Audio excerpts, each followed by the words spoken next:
Good evening, everyone. Thanks for tuning in. This is Dayna Martin with the show Try This at Home. Welcome you to our show tonight. I want to thank the band Nonpoint for creating the intro to my radio show. They just got done producing a new album, and they just got off tour with the band Megadeth. We did an awesome barter. The guitarist and I bartered. They said they'd make the intro for my show in exchange for a childbirth class. So you got to love the barter system, because I got something pretty amazing out of it, and they tell me that they did too. So you don't need money to get what you want in life. You got to be willing to work with people and exchange services. So it's a great, great thing. I also want to thank UCY Radio. I am so grateful to have this forum where alternative voices can be heard. So thank you, UCY. We love you. And we're really grateful to be hosted here. Well, tonight on my show, I'm having coaching calls. I do this every once a month or so, and I really love it. I get a lot of good feedback from it. I have parents call in live with parenting issues, and I share a peaceful partnership dynamic way to handle it, as opposed to the traditional authoritarian way to handle such parenting issues that come up. So I love to provide a forum. I think a lot of listeners get a lot out of it. Last week on my show, I had a group of unschooled teens who were here. It was a very busy 2 weeks for me hosting them all here, but we had a great time, and they really enjoyed being on the show. There was a few of them that had never done any kind of speaking or been on radio before that got a lot out of it, and I'm really grateful to all of them. So thank you guys for coming on last week. So why don't we just jump right in here? I have my first caller tonight is a woman named DJ.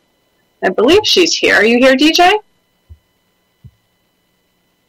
Okay, she was here. I'm sure she'll be calling back in a second. The coaching calls have been a really great way for people to see real-life situations in which you can apply this philosophy, because I talk a lot about philosophy. And you might understand unschooling, or radical unschooling, as I call it. Regular unschooling is living life as though school doesn't exist. It's not doing school at home. And I think a lot of people really understand that. But radical unschooling is taking it to the next level of extending the trust that you have for your children with education to other areas of their lives. We don't believe in punishing our children. Our kids have never been punished. And I wanted to share, let's see, I figured every week I do something new and share a question of the week. So I'm going to do that with you now. The question that I received on Facebook was, if you don't punish your children, how will they learn that in the world there are laws with consequences if they're broken? Great question. I get that one all the time. And my response to that question was, we live life with laws, part of our world, every day with our children. We model for them how to live with laws, and they witness what happens when we break laws, like getting a ticket for speeding. We were told by our parents that punishing us was necessary to teach us about consequences in life. However, arbitrary rules and punishments for the sake of teaching us model unrealistic circumstances and inauthenticity. This damages our relationship with our parents, which is the very foundation that's so crucial to learn and grow from. When we do this to our children, our positive influence in their lives is destroyed. Ulterior motives, through arbitrary limits and rules, aren't honest, and our children know it. It's completely unnecessary to create arbitrary limits and artificial consequences and wield power over our children to teach them that there are laws in the world.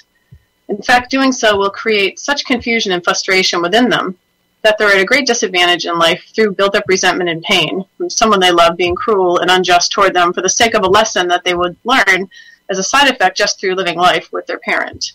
There are real-life limits, laws, and natural consequences all around us, and our children experience them with us. It's completely unnecessary and damaging to create them artificially in the home, when time spent controlling children could be time spent connecting with them.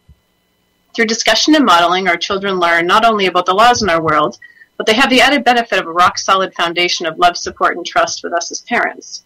That's what is severely lacking in the authoritarian paradigm of parenting, and this puts children raised in this way at a great disadvantage in life. Loving parents never need to be mean to their children through punishments to prepare them for the real world. When living in partnership, children learn better and more realistically, without hypocrisy as the backdrop of their upbringing.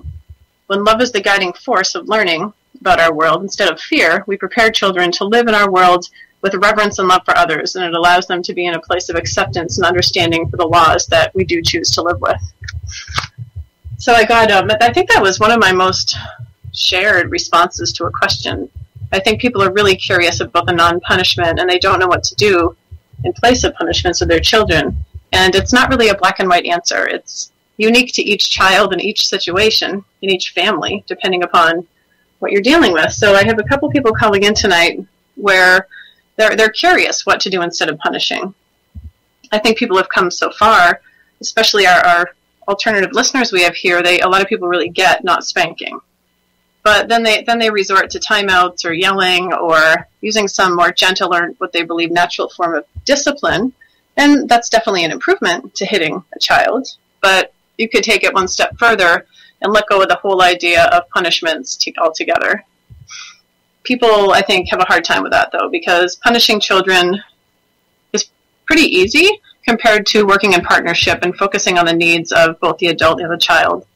Traditional parenting, when we challenge it, it challenges our very being because we were raised that way. And even, I think a lot of people that were raised in a way that they believe was really healthy and they don't have any issues, once they hear about this and they kind of look back and they might feel that their lives were unjust for the first time, I find that a challenge. When I'm working with teens or parents, the injustice that you kind of bring on the forefront makes them really rethink the way that they live their lives. And I always tell people not to worry as far as don't blame your parents if you lived that way. I mean, most of us did. Our parents did what they knew how to do. But I think this next generation, I think it's rare that people don't punish. And I think more and more as we go down the whole human evolutionary perspective, the less people that will punish. But we are in the forefront of change, and people that are living this way are true pioneers, and it's not always easy. I think it's harder for men, in my experience. I know not in every case, but I think a lot of dads have a really hard time not being obeyed. They might candy coat it, call it something a little more gentle, like not being listened to. It's truly obedience, though, what most people are looking for, because they had to obey their whole lives, and they figure once they're a parent, it's their turn to be obeyed. And here somebody like me comes along and shares with you that you don't need to do it that way at all. You don't have to focus on obedience. However, children learn that respecting each other's needs is very important, but it's not, this life isn't based on obedience solely. Let me check my Skype calls here. So, guys, I'd love for you to call in to tonight's show with any kind of questions or comments. I'd love to hear from you. The call-in number is 1-718-717-8296. Again, 1-718-717-8296. Call in with a question or comment or something to challenge me with. I'm never ashamed or sad or frustrated with calls that challenge this type of philosophy. In fact, I love it. So call me, offer me a perspective or a situation in which you don't see anything but punishment being possible, and I'll share with you possibilities outside of what you've even known possible as far as parenting goes.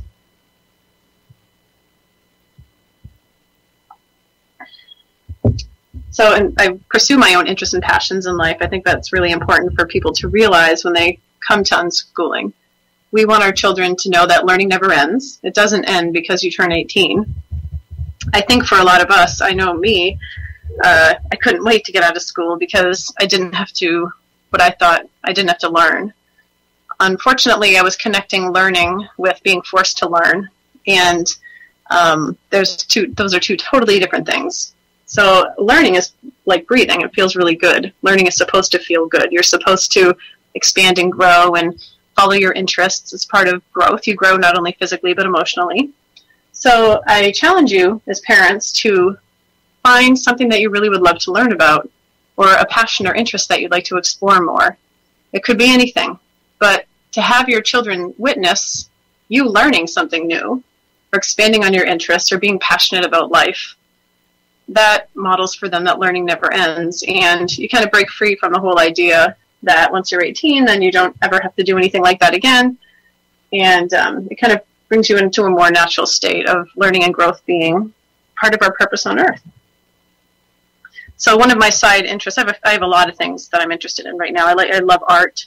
I worked with clay this morning. I was really inspired. I've been doing a lot of reading on patriarchal society and the history of religion. I'm not religious by any means. I'm definitely more spiritual, but I was raised really religiously. I was raised Baptist, which is, wow, it's one strict religion, I'll tell you.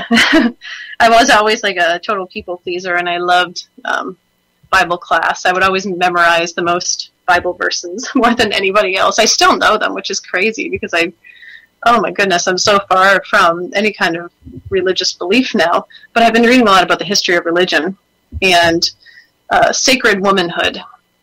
I was reading about Jesus Christ and Mary Magdalene, and they had a child, I guess. This isn't what I was reading. I don't know if it's true or not, but in the book I'm reading, there was a child born named Sarah to them both, and they had to hide her underground so she didn't get killed because everybody, Jesus was crucified, and their family was really controversial. Everybody hated them.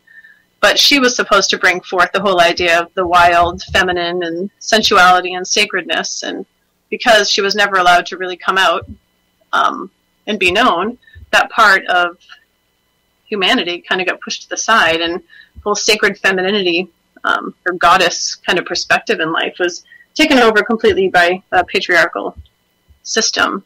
And so I'm reading a lot about bringing back the wild woman, sacred sisterhood kind of stuff. And it might sound kind of out there, but I love it. It's what I've learned is that even modern spirituality is really rooted in a more patriarchal male dominated perspective, like even yoga and a lot of the philosophies of just letting things go and just being at peace. That's really masculine energy, which I didn't realize until I read this. And a more feminine perspective is much more movement and that kind of thing, and dancing, and you can be very sacred and very spiritually enlightened and still be kind of crazy. So there is this wild side to me that I feel that I'm now able to fully express. Well, not that I'm now able to. I always felt as though I could, but now I have. It's spiritual. I've learned to be that part of myself. So one of my interests in the last year has been I've gotten into modeling, which is nothing I could have ever done, ever before. In fact, at my age, at 41 years old, I don't think you hear of a lot of models, older women, doing this kind of thing. And I really enjoyed it because I look at it more as an art form. Like I love to pose in different positions and see the way that my body, look at the angles of my arms or my legs, and really kind of look at it from a neutral perspective instead of years ago I would have been so self-critical, and now I can look at it as art. So I've really been enjoying that. I was asked to be a body painting model at Hemp Fest in New Hampshire, which I was so honored to be asked, and I really wanted to do it, in fact. But it's important to share with you that I had a little bit of a drinking issue for a couple of years. And I used to smoke a lot of pot before kids, actually. And I have nothing against marijuana whatsoever. In fact, I think Hemp Fest is a wonderful celebration. But because I've been striving in a state of sobriety, I had a really challenging upbringing, like most of us. I won't bore you with the stories, blah, blah, blah. But so in the last couple of years, I've drank probably more than my share. And it wasn't the amount of times I drank. It's just when I did drink, things would get really out of control. I would be a little crazy wild woman, and I decided not to go to Hemp Fest to model, because even though I know that marijuana has so many benefits, I'm a pro-hemp, pro-marijuana all the way. For me, kind of as a recovering substance abuser, it wasn't a good environment for me. So I chose to put my family and my, I guess sobriety, you could say, first and foremost, before taking this modeling job. But it was still an honor to be asked. It would have been so badass to go. I think by next year I'll be able to swing it. I just know if I smell weed, it's going to be hard. It's going to be a challenge not to partake. And that to me is a doorway, and it happens to lead to other things. So I'm trying to keep myself sober and safe, which is great. I have a tendency to, I tend to be taken advantage of, I think, emotionally, when I drink, because I have this attitude of just like loving everybody and welcoming everybody in. So this year, my word of the year is discernment. I'm using being very discerning with who I surround myself with. So I've gotten maybe, a dozen or so other offers for different modeling, small-time modeling stuff. What is going on in my background noise? Hold on one sec. Oh, I hate all these spam bot things I have going in the background. My husband downloaded something, and in exchange, he got tons of spam stuff happening. Okay. So anyway, for those of you, I encourage you that if you live in New Hampshire to go to HempFest, go support the legalization of hemp and learn a bit more about freedom and human rights as far as that goes. Right now, PorcFest is going on in New Hampshire. There's a lot of people, a lot of friends of mine are at PorcFest right now. Oh, it must be a really bad day to be there. It's pouring here in New Hampshire. I hope it's a great success over there, and I look forward to speaking there one day. I was supposed to speak there last year, and it didn't really pan out, but I look forward to going one day with my family. Looks like a great time. I recently got asked to go to France to speak, so the details of that are being ironed out right now. So if you're from France, I'm going to be over there this summer, and I'm speaking in England.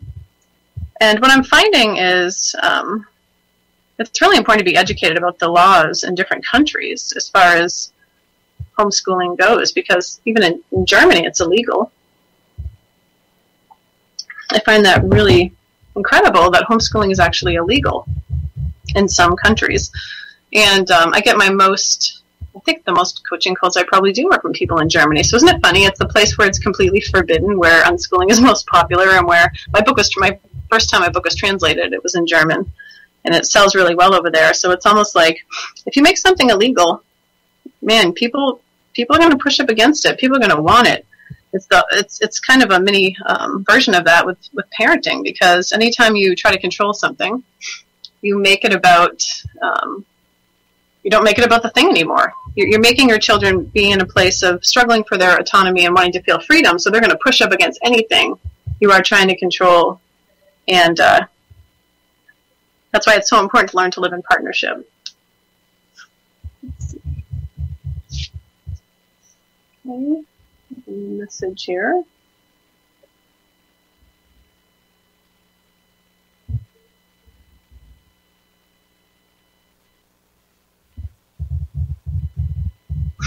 Hold on one second. Okay, got my caller here.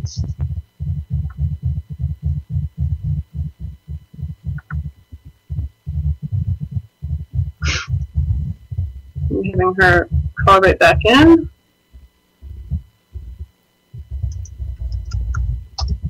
This is D, or DJ. She has 6 kids. She has 5 girls and 1 boy. I don't know what she's calling in to ask. I really want these calls to flow really authentically. Hello, D, are you there?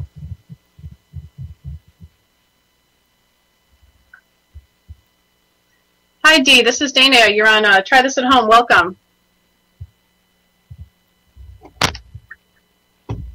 Let's see.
Hello, welcome back. Sorry that I dropped out of earshot. I'm not sure what happened, but I'm back now. So, who's here with me now on Skype? Or the phone? Okay, well, the challenge of live radio. Well, thanks for hanging in there, guys. I'm adding a caller.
Hello, and welcome back here. Sorry about our technical issues. Let's continue on here.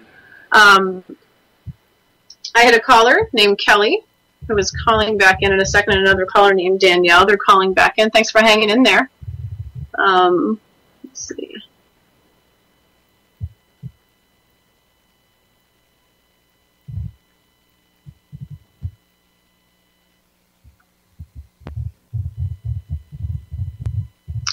I'm just typing with Jules here, my producer, to find out what to do, because every time I answer a call, I'm losing people. So I'm just hanging in there here.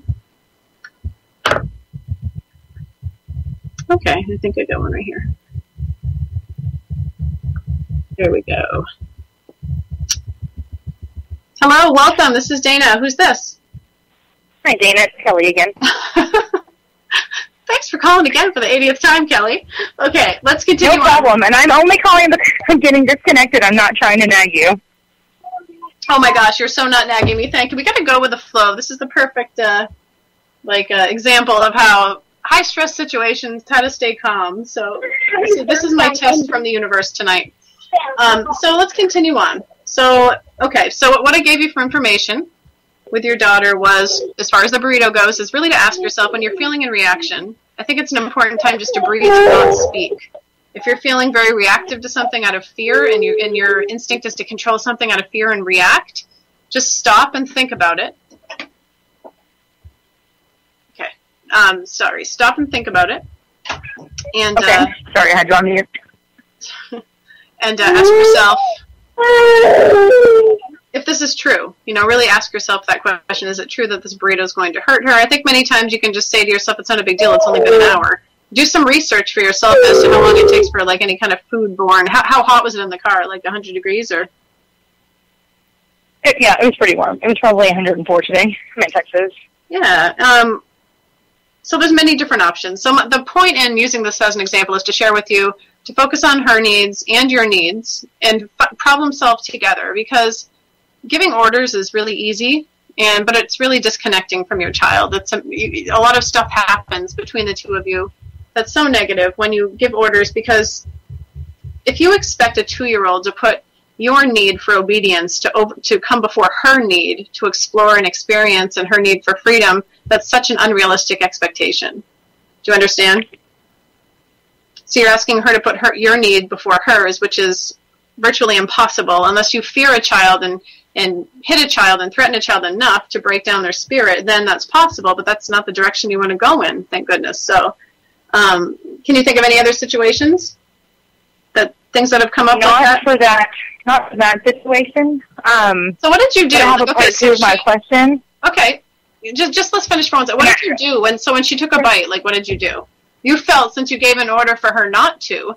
See, that's the whole problem, is you give these orders as parents not to do something, and then when the child does, then you're training. You've been trained as a parent in our culture to then have to respond and punish or enforce something because she disobeyed you. So that's a big deal. What came up for you when she took a bite? Okay, so and I just have to interlude with, I honestly feel that I'm a bit more evolved from it just being, I gave you an order and you need to obey me. I've just been working with kids for a really long time, and I always give reasoning to a rule. Whenever I did after school programming, I would tell them, don't play on the grass, play on the playground, because in the grass, there's bugs that bite you, and they spray insecticides out there that you're going to be bringing in on your shoe. So I gave them reasons as to why they shouldn't go play in the grass. And that's really the same thing I did with Ember today. I told her, don't eat that taco because it's been sitting in the car and it's really yuck and it might make you sick. And so it really just, it's like a slap in the face that I gave her this big explanation as to why it was a really bad idea to do it. And that was the first thing she did, was eat it. Crammed it in her mouth as if she was being sneaky. But I was looking at her. So that got frustrating. And so I was just like, oh my gosh, I didn't just say don't do it and expect her not to do it. You really shouldn't eat that because. And I gave her a very valid, a very logical explanation, what she's to. So why am I even holding her to that standard, I suppose? But it was like she did it anyway. And so I was like, yeah, but I told you not to eat that. It's going to make you sick. And so I snatched it out of her mouth because I thought she was going to throw up or something. and I popped her on the leg. And she cried because I hurt her feelings, because I did, and I felt like crap. I don't want to get to that point. I want to find that happy medium of she understands what I'm saying is for her own good. And it's not because I need to overpower her. I don't believe that mine is right at all. That's not my philosophy on life at all. It's just getting that a little bit further into peaceful parenting. You know what I mean, Dayna? Like, I'm not who my parents were, and that sounds really ugly, but I'm not. I'm further along than that, but I'm just not as far as I'd like to be. Well, I love that. I appreciate you sharing that. That's important to hear. I think trust has to be built between parent and child, and that comes from honesty. And when you say to her that's going to make you sick, and then she has a bite and she's not sick, that's kind of a big lesson for her that of why is mom saying this? This wasn't true last time, so maybe it's not true this time. I think it's important to kind of really be honest about it and say it could make you sick. If you want to eat it, you're more than welcome to and try. But it could. I'm just giving you information that it could, because you got frustrated, as evolved as you are, and you sound like you're really striving to come from a more partnership place. But you felt as though you had to enforce her disobedience with punishment. You're something inside you told you to hit her because she didn't do what you said. You know what I mean? So if you don't set it up as an order, maybe order is too strong of a word for people and it really triggers them. But I mean, basically, that's kind of what it was. You told her not to do something. Because information and choice would have been more like, this could make you sick. What do you think? You want to talk about it, or you want to try? I won't. Well, I agree. I think it would set myself up better, and that's a big goal for me. If I didn't hold it to I'm making the choice for you because it's for your own good, I'm offering you this information to make a choice that you decide what's best, then I have no reason to be upset whenever she doesn't go question.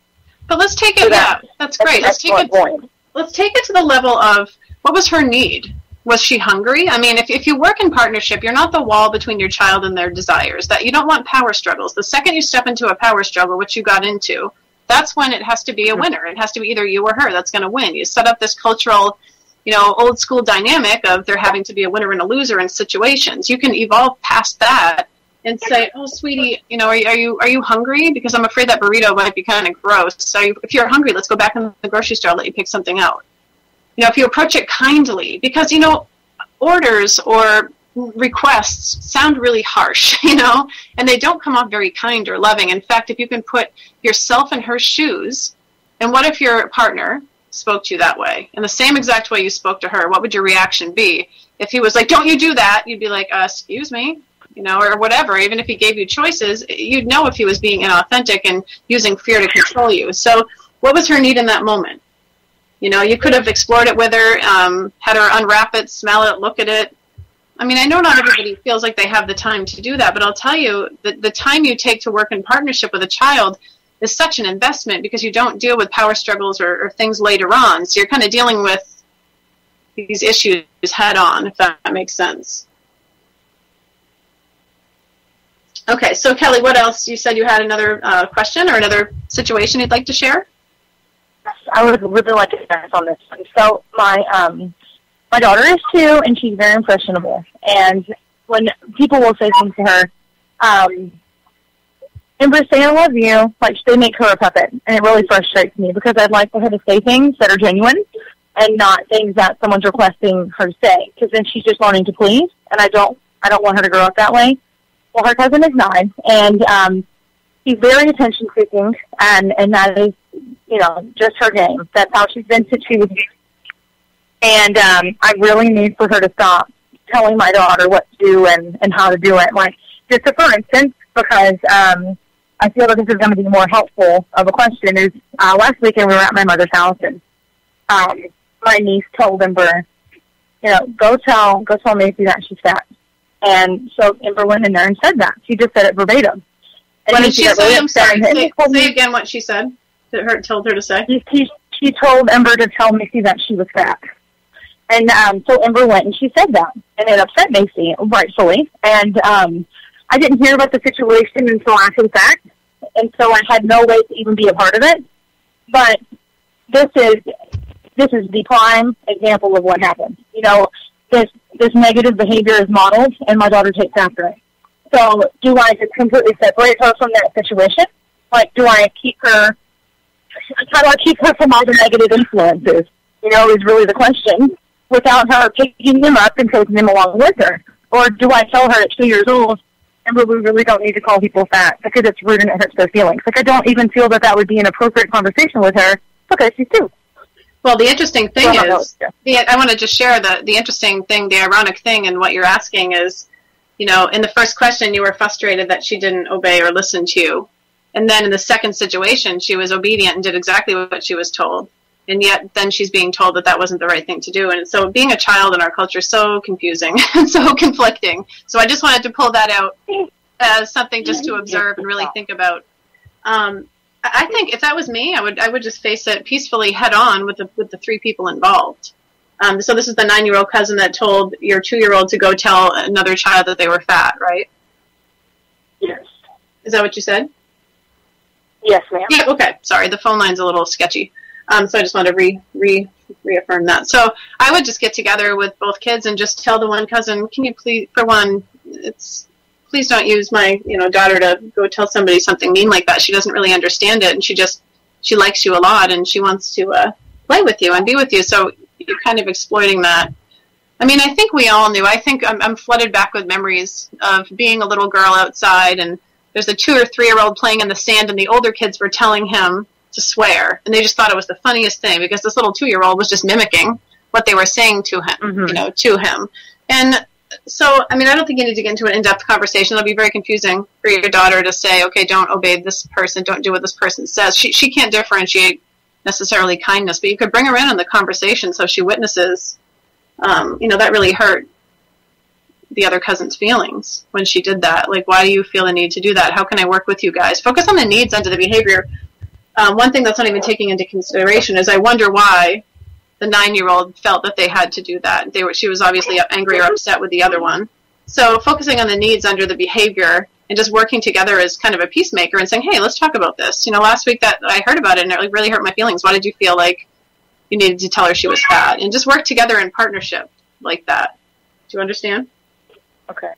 Yes, ma'am. I do believe, I love your intention. I love that you want to model for your child to be kind to others. And I think when you can be her voice, it's really important when your children don't understand or can't articulate, just making them listen and do what you say and go through the motions. That's something you don't want to do. But a lot of parents will make their child go and apologize for something they don't even understand what happened. So being your daughter's voice and just sitting and talking, not scolding the cousins, but just saying, hey, I'm curious about something. Can we talk about something that happened the other day?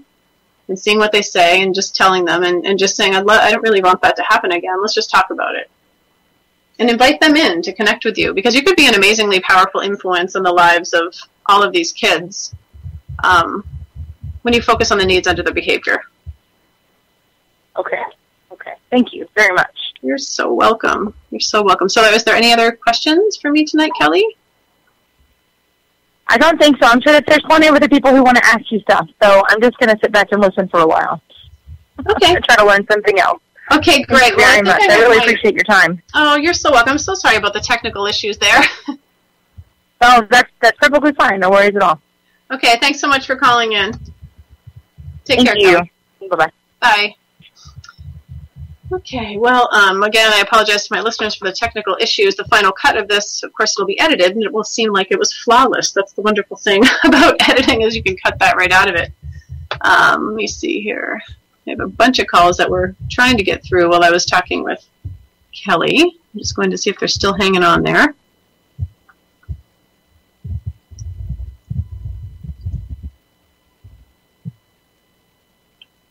So isn't that interesting? I don't know if anybody noticed the irony in that situation, but a parent was, Kathy getting upset that her daughter wasn't doing what she said, which is so understandable, and it's frustrating because it's so well-intentioned. Kelly just didn't want her getting sick. But you have to really ask yourself, is your fear realistic, and do I need to act on it? Sometimes our fears our fears always drive us to be very controlling. Okay.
Because when you're living in partnership with teens, it's such a different experience. Most people probably wouldn't believe what it's like, but when you're not always in power struggles, and you're not like the authoritarian parent that's always dishing out punishments, you're close with your kids. They like to be with you. In fact, all of the kids that were here absolutely loved their parents. They loved being around them. And in fact, they described their parents as their best friends, which is a really controversial thing to say for teens. But I keep saying it. I want people to understand that although our teens love to be around other teens, they love to be with us. So the fact that this is the first time they went away alone in a while, it makes perfect sense. But yeah, I could tell you missed them. I loved when I would get a message and you were like, I'm bored, or I don't know what to do with myself. Yeah. Yeah. Yeah. I don't know if I should admit, I probably watched more TV than I normally did. I did some binge watching of some shows, a couple seasons at a time, and did some reading for myself. But still, the house just felt so empty, and I missed them terribly. Yeah, it's hard to believe that most parents have their kids gone for most of the day at school. I can't even imagine having my kids away from me for that long, having somebody else kind of with them, indoctrinating them into the institution, or having them away from me and having them be raised by peers, as opposed to them really choosing their peers, who these kids did amazingly well with. They loved everyone they spent time with. So what about the kids? Like, how did they respond coming home? What did they share with you? A lot.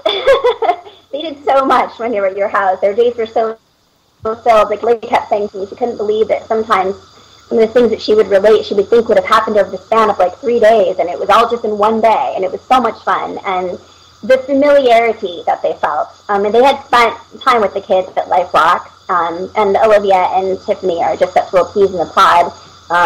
So it wasn't really an adjustment for her, I think, as much as it was for Tristan. Not an adjustment per se, but it was his first time being away from home and really being with all of his friends, and he had a grand old time. He just felt like he was so in his element. I think Life Rocks was a really turning point for him, a big turning point for him to be able to, for the first time, to meet these kids and bond with them so quickly that once they were all home, they missed each other so much they couldn't wait to just get to your house and be together again. It was awesome. It was awesome. It was awesome to host it and to see them all. And one thing I found is when these kids are together, they learn so much. The goal of this life is not an education, but I have to say that through being together, sharing common interests and passions, and education happens as a side effect of just love and connection. So these kids, man, Olivia and Tiffany learned so much about creating videos. They started a YouTube channel together. They were tech girls until 4 or 5 in the morning, were they creating and editing video content and uploading it. And I absolutely love that they have their own focus and their own show and their own channel together. And Tristan and Devin forging. It was so awesome to go out. And this was real serious work for these kids. This was their work. This was their passion. The girls were focused on video editing and video making and researching and learning about it. And the boys were completely focused on, oh, remember you said something about a survival shelter? And I'm like, what? I didn't even know they built one. Well, they did. I went out and saw it today, the boys. I said, when did you build this with Tristan? And he said, it only took us about 3 hours. We did it the other day when he went to town. So they built a survival shelter, and they forged knives, and I was just blown away with all that they did. And then still came back after building the survival shelter, and I think a 1-hour hike that morning they had taken also through the woods or something, and still came back and forged for like another, whatever it was, 8 or 10 hours. It was incredible. Yeah, it was really great to have them here. And I loved it as someone who loves cooking, being a raw food chef. I wouldn't call myself any other kind of chef, but a raw food chef, because I'm just a fair cook, I think. But I love that Tristan and Olivia were gluten-free, because it enabled me to learn how to cook a lot of stuff gluten-free and vegan, which was challenging, but I did it. And so I grew and learned as a side effect of just having them here so much. And it was such an honor to hold the space for them. And I loved having them around. They're such great people. Oh, I'm so grateful for you guys, too. We're pretty lucky to have each other. I think those listening, I don't think you realize the magnitude of power and that it is to get a group of kids who have, not been punished and who aren't part of the system, to get them together for them to connect through their unique life. How special and rare that is. That my goal through having the Life Rocks conference and other conferences in different locations all over the world is to just keep growing with it. We're going to Cape Cod this week to check out a resort to host a conference. And I'd love to look in all different locations to do it. So if you're listening and you live in a state that might be interested in hosting an unschooling conference, connect with me. Let me know. Send me a message. Let's work on this together to be able to bring community together. This isn't just about listening to experts share this philosophy with you. It's about totally immersing yourself with other parents. It's learning from other people and growing together as a community. So thank you so much for calling, Amber, and thank you to my listeners. Thanks for hanging in there with the tech issues. Subscribe to me on YouTube. Feel free to comment. And have a wonderful night, everybody. Love you. Peace out.